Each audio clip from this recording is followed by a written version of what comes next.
Welcome back to our channel. সবাইকে স্বাগত জানাচ্ছি আজকের এপিসোডে। আমাদের আজকের পরিবেশন পেছনের ছায়া। গল্পটি সম্পূর্ণ ভৌতিক গল্প। গল্পটি পাঠিয়েছে মোহাম্মদ সাইর হাসান। তো যেভাবে গল্পটি লিখে পাঠিয়েছে সেভাবেই আপনাকে শোনাচ্ছি। তো চলুন গল্পটি শুরু করা যাক। শুরু হচ্ছে আজকের গল্প পিছনের ছায়া। লিখেছেন মোহাম্মদ সাইর হাসান। আমার নাম সাইর। এই ঘটনাটা ঘটেছিল 2019 সালের শীতের এক রাতে। বনগা নামে এক পুরনো গ্রামের বাড়িতে। তখন আমি সবে ইউনিভার্সিটিতে ভর্তি হয়েছি। পড়াশোনার চাপ থেকে কিছুদিন ছুটি নিয়ে গ্রামে এসেছিলাম। আমাদের গ্রামের পাশেই একটা পরিত্যক্ত দোতলা বাড়ি আছে। লোকজন বলে ওখানে নাকি রাতে ছায়ার মতো কিছু দেখা যায়। তবে আমি অবশ্য এসব বিশ্বাস করতাম না।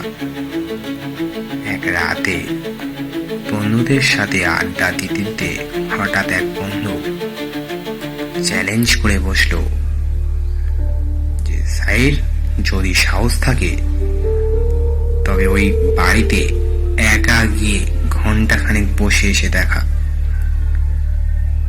এই কথা শুনে আমি হেসে বললাম, চল দেখিয়ে দেই, ভূত বলে কিছু নেই।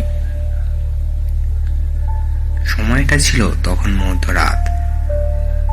আমি টর্চ নিয়ে ঢুকলাম সেই ছাই ধরা ভাঙা চোরা ঘরের ভিতরে। দরজাটা এমনিতেই খোলা ছিল, যেন কেউ অপেক্ষা করছিল আমার জন্য। ঢুকেই দেখি দেয়ালের পুরানো সব চিত্রকলা, ছেঁড়া পর্দা আর এক রাশ অজানা গন্ধ। আমি সিঁড়ি বেয়ে উপরে উঠলাম ধীরে ধীরে। উপরে একটা ঘর থেকে হঠাৎ দরজা খোলা যাওয়ার আওয়াজ পেলাম। আমি তো ঘেমে উঠলাম ভয়। তবে সাহস করে এগিয়েও গেলাম, কিন্তু ঘরটা ফাঁকা। তখনই আমি দেখতে পেলাম ঘরের ঠিক কোণায় একটা ছায়া মূর্তি দাঁড়িয়ে, মাথা নিচু, চুলগুলো সামনে ঝুলে আছে। আমি কথা বলার আগে সেটা হঠাৎ করে আমার দিকে ঘুরে তাকায়। তবে মুখ দেখা যাচ্ছিল না তার, শুধু শুনতে পেলাম ফিস ফিস শব্দ। তুমি এখানে কেন? আমার হাত থেকে টর্চটা পড়ে গেল সেই আতঙ্কে। আলোটাও নিভে গেল।